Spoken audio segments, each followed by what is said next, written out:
नमस्कार मेरे प्यारे साथियों। तो आज का हमारा जो टॉपिक है वो है 5 वेज ऑफ रेगुलर इनकम। ठीक है, वो 5 से कौन से तरीके हैं जिससे हम एक रेगुलर इनकम जनरेट कर पाएँ। तो इस टॉपिक पे हम ये वीडियो बनाने वाले हैं। ठीक है, और इससे पहले मैं आगे बढ़ूँ आपको बता दूँ कि अगर आप हमसे जुड़ना चाहते हैं या कोई कंसल्ट चाहिए, कोई एडवाइस चाहिए, तो हमने डिस्क्रिप्शन में गूगल फॉर्म दे रखा है, आप उसको फिलअप करके हमारे साथ जुड़ सकते हैं। ठीक है, और पार्टिसिपेट कर सकते हैं आगे फर्दर वीडियोस में। ठीक है, तो सबसे पहले हम बात करेंगे कि आपका जो सोर्स ऑफ इनकम है वो क्या है। देखिए, हर बैकग्राउंड, हर इंसान का अपना एक बैकग्राउंड होता है, अपना एक आर्थिक स्थिति होती है। ठीक है, हम जैसे लोग, जैसे कि हम लोग भी लोअर मिडिल क्लास से आते हैं। ठीक है, तो हम लोग के बेसिकली हम लोग फार्मर कैटेगरी में आते हैं और हमारा सोर्स ऑफ इनकम फिक्स नहीं होता है। लेकिन अभी मैं एक जॉब कर रहा हूँ जिसमें हमें एक अच्छी खासी सैलरी मिल रही है, जिससे हमारा घर परिवार चल रहा है। तो हम लोग एक इनकम पे अगर हम डिपेंडेंट रहेंगे ना, तो क्या होगा कि आगे चल के अगर किसी कारणवश हम पे कोई दबाव बना या कोई प्रॉब्लम आ गई, तो उसका इफ़ेक्ट हमारे फैमिली पर पड़ता है। ठीक है, उसका इफ़ेक्ट किस पे पड़ेगा? आपको फैमिली पे। क्योंकि सपोज़ कीजिए, मैं एक एग्जांपल देता हूँ। जैसे एक पर्सन है, ठीक है, अगर ये जॉब कर रहा है, सपोज़ कीजिए प्राइवेट हो या कंपनी, गवर्नमेंट जॉब हो या प्राइवेट जॉब हो। ठीक है, गवर्नमेंट जॉब हो तो सेफ़ है, प्राइवेट जॉब है और इस जॉब में उसकी सैलरी मान लीजिए 50,000 रुपये उसको हर महीने आ रहे हैं। ठीक है, कल को वो कंपनी उसे फायर कर दे, ठीक है, आउट कर दे, कंपनी से बाहर कर दे, तो ये जो सोर्स ऑफ आपका इनकम आ रहा था, इनकम जो सोर्स था फैमिली का, इस फैमिली का इनकम का सोर्स था 50,000 रुपये आपको हर महीने आ रहे थे। इससे आपका घर परिवार चल रहा था। ठीक है, सारे खर्चे चल रहे थे, मोबाइल चल रहा था, खाना पीना, मेडिकल, आना जाना, घूमना, सब कुछ आपको इसी से चल रहा था। लेकिन अगर यही स्टॉप हो जाए तो ये सारे आपको क्या करेंगे? आपके ऊपर बर्डन डाल देंगे। आपको टेंशन होगा तो बीपी हो जाएगा, शुगर बढ़ जाएगा।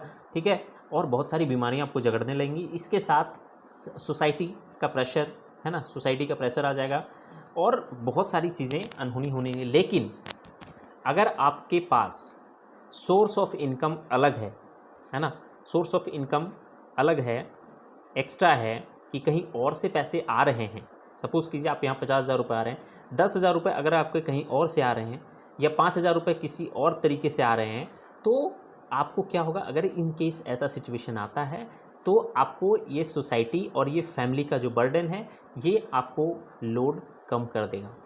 ठीक है ना, इस पर ज़्यादा प्रेशर नहीं रहेगा और आपकी फैमिली एक अच्छी खासी पोजीशन पे चलती रहेगी। ठीक है, तो इसीलिए मेरा सजेशन ये है कि आपको सोर्स ऑफ इनकम बढ़ाना चाहिए। दूसरा, किस तरह से इनकम बढ़ाएं और वो कौन से 5 तरीके हैं वो मैं आपको बताने की कोशिश करता हूं। ठीक है, अगर आप 5 में से कोई एक भी अगर आप करते हैं तो भी आपके लिए बहुत अच्छा कारगर साबित होगा। तो इस चीज़ को हम डिस्कस करते हैं। सबसे पहले हम बात करते हैं कि यहाँ पे हमने REST लिखा है, आप देखोगे यहाँ पे रेस्ट लिखा हुआ, ऐसा नहीं, ये है real estate. Real estate, real estate के आप सबको पता होगा, ज़मीन की जो खरीद बिक्री होती है बेसिकली, है ना, ज़मीन खरीदना बेचना ये एक बिज़नेस होता है। ठीक है, तो अगर आपके पास बहुत सारे ज़मीन हैं, बहुत सारे प्लॉट्स हैं, तो आप उसको सेल परचेस करवा के कमीशन ले सकते हैं या उसको बेच के अपना फ़ायदा या मुनाफा कमा सकते हैं। तो एक इनकम आपका यहाँ से आ सकता है। सपोज़ कीजिए आपके पास लैंड है, मान लीजिए आपके पास 20 एकड़ लैंड है या 20 कट्ठा लैंड है या 20 डिसमिल लैंड है और आपको 20 डिसमिल का ज़रूरत नहीं है। ठीक है, आप चाहते हैं कि इसमें से हम 5 डिसमिल सेल कर दें। ठीक है, जिसकी कीमत आज के टाइम में आपके पास 5 लाख रुपए है। ठीक है, 5 डिसमिल का 5 लाख रुपए, 1 डिसमिल का 1 लाख रुपए।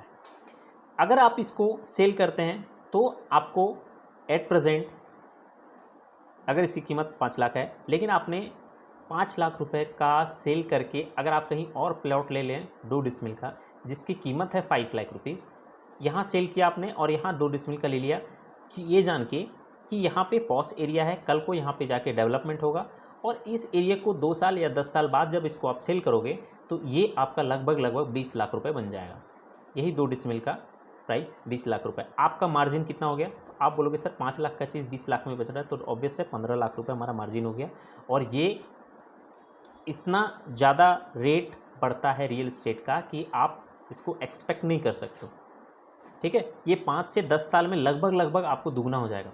कोई भी ज़मीन, कोई भी रियल एस्टेट या कोई भी लैंड अगर आप देखते हैं तो उसको 5 से 10 साल लगते हैं टाइम, और वो लगभग दुगना हो जाता है। तो एक तरीका ये कर सकते हैं।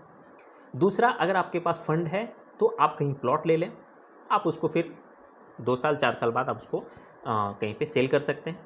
तो यहाँ से आपका एक इनकम जनरेट हो रहा है। आपके पास 15 लाख रुपए 5 साल या 10 साल में एक्स्ट्रा आ रहे हैं, तो ये एक क्या है, एक तरह का इनकम है ना। तो ये आपका एक पहला सोर्स हो गया, फर्स्ट। ठीक है, आई होप आप इस चीज़ को समझने की कोशिश कर रहे होंगे। क्लियर?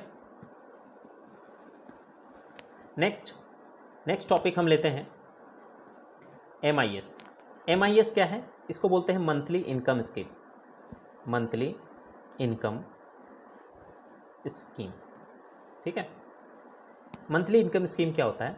ये बेसिकली अगर आप किसी भी बैंक में या पोस्ट ऑफिस में अगर आप जाते हैं, ठीक है, तो एक स्कीम आता है जिसको बोलेंगे MIS। आप बोलोगे सर हमें MIS खुलवाना है, ठीक है। इसमें क्या होता है, एक लमसम अमाउंट आपको इन्वेस्ट करना होता है, ठीक है, यानी एक प्रिंसिपल अमाउंट आपको डालना पड़ेगा। सपोज़ कीजिए आपने 10 लाख रुपए इसमें सबमिट कर दिए, ठीक है। अगर आप 10 लाख रुपए इसमें जमा कर दिए, कल को इसका जो इंटरेस्ट रेट है, अगर एट प्रेजेंट अभी जो चल रहा है वो लगभग मेरे ख्याल से 7.4 या 5% चल रहा है, ठीक है। तो इसमें अगर 7.4% आपको अगर इंटरेस्ट आता है तो आपके पास कितना हो जाएगा? तो आप बोलोगे सर 74,000 आपके लगभग ईयरली इंटरेस्ट हो जाएंगे। तो 12 छक 72, लगभग 6 से 7 हज़ार रुपये आपको हर मंथ, ठीक है, ये मंथली हो जाएगा। ये हर मंथ आपको क्या हो जाएगा, इनकम एक तरह का बन गया ये। तो आप ये चीज़ भी कर सकते हैं, MIS में भी इन्वेस्टमेंट कर सकते हैं, जिससे आपकी मंथली इनकम हमेशा बनी रहे, ठीक है। और इसका भी कुछ टेन्योर होता है, मेरे ख्याल से 5 साल होता है। अगर आगे बढ़ाना चाहते हैं तो एक्सटेंड करा सकते हैं, 5 से 10 साल हो जाएगा, फिर 10 से 15 साल हो जाएगा, तो ये एक्सटेंड होता रहता है। तो ये चीज़ आप यहाँ से कर सकते हैं, ये भी हमारा इनकम का जरिया है, ठीक है। 2 चीज़ें हमने क्लियर कर दी, रियल एस्टेट हो गया, MIS हो गया। नेक्स्ट हम बात करते हैं इसकी FD की या TD की, ठीक है। फर्स्ट सेकेंड हो गया TD।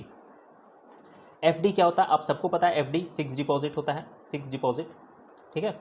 फिक्स डिपॉजिट का इंटरेस्ट रेट आपको पता होना चाहिए कि फिक्स डिपॉजिट में इंटरेस्ट रेट लगभग 7 to 7.5% आपको FD का इंटरेस्ट देता है पर ईयर, ठीक है।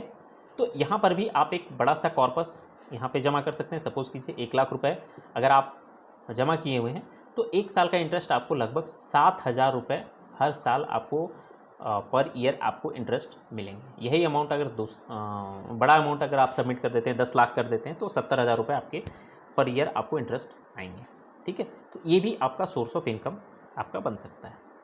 नेक्स्ट है, फोर्थ हमारा है म्यूचुअल फंड, ठीक है, और शेयर मार्केट, है ना। तो इन सब से आप सब रूबरू होंगे, या ये सब चीज़ें आप तो जानते ही होंगे कि शेयर मार्केट कैसे काम करता है। ये तो मार्केट बेस्ड होता है, ठीक है, यानी मार्केट में अगर अप आया तो आपके शेयर के प्राइस क्या होंगे, शेयर के प्राइस इंक्रीज़ होंगे, जिससे आपको क्या होगा, अगर आप इसको सेल करते हैं तो इसका जो मार्जिन होगा वो आपको मिल जाएगा, जिससे कि आपका प्रॉफिट हो सकता है। इसके साथ साथ कुछ शेयर्स ऐसे होते हैं जो कि आपको डिविडेंड देते हैं, है ना, डिविडेंड देंगे। डिविडेंड क्या होता है? डिविडेंड होता है कि प्रॉफिट का एक हिस्सा होता है, यानी किसी भी कंपनी का अगर आप शेयर लेते हैं, सपोज़ कीजिए हमने रिलायंस का शेयर लिया, है ना, रिलायंस का शेयर लिया, तो रिलायंस का शेयर अभी 100 रुपये है, ठीक है। 2 साल बाद इस शेयर का प्राइस हो गया 150, या सपोज़ कीजिए 200 रुपये हो गया, तो 50 रुपये तो आपका शेयर का प्राइस बढ़ गया। लेकिन कंपनी को इसमें क्या हुआ, प्रॉफिट हुआ। कंपनी को प्रॉफिट हुआ तो उन्होंने कहा कि जितने भी शेयर होल्डर हैं उन सबको क्या होगा, डिविडेंड दिया जाएगा। डिविडेंड का मतलब हो गया कि उन सबको हमारा प्रॉफिट का मार्जिन भी दिया जाएगा, क्योंकि उन्होंने इन्वेस्टमेंट किया है। तो हर शेयर के पे उसने 10 रुपये एक्स्ट्रा डिविडेंड दे रहे हैं। 10 रुपये अगर एक्स्ट्रा दे रहे हैं तो 1000 रुपये आपको क्या हो गया, एक डिविडेंड आता है। तो ये भी क्या हो गया, आपका एक सोर्स ऑफ इनकम है ना, ये भी तो आपका एक इनकम हो गया, ठीक है। जब जब कंपनी प्रॉफिट में होगी आपको डिविडेंड मिलेगा, और that is a source of income. तो यहाँ से भी आप इन्वेस्टमेंट करके पैसा कमा सकते हैं। ठीक है। फिफ्थ हो गया आपका रेंटल इनकम है। रेंटल इनकम आप सबको पता है, अगर आपके पास अच्छे खासे फंड हैं, आपके पास ज़मीन है, तो आप वहाँ पे घर बना दीजिए। ठीक है, घर बना के आप वहाँ पे इसको रेंट लगा सकते हैं। ठीक है, और रेंटल इनकम बहुत अच्छा है। ठीक है, यहाँ पे आपको इन्वेस्टमेंट एक बार लेना है और रेंट आपको हमेशा क्या हुआ, हर महीने आपके किराएदार आएंगे, 4,000, 5,000, 10,000, 20,000 हर महीने आपको मिलते रहेंगे। लगभग साल में आपको 1 से 1.5 लाख रुपए, अगर बड़ा घर बनाते हैं तो आपको हर साल आपको जमा होते रहेंगे आपके अकाउंट में। तो ये भी सोर्स ऑफ इनकम है आपका। क्लियर?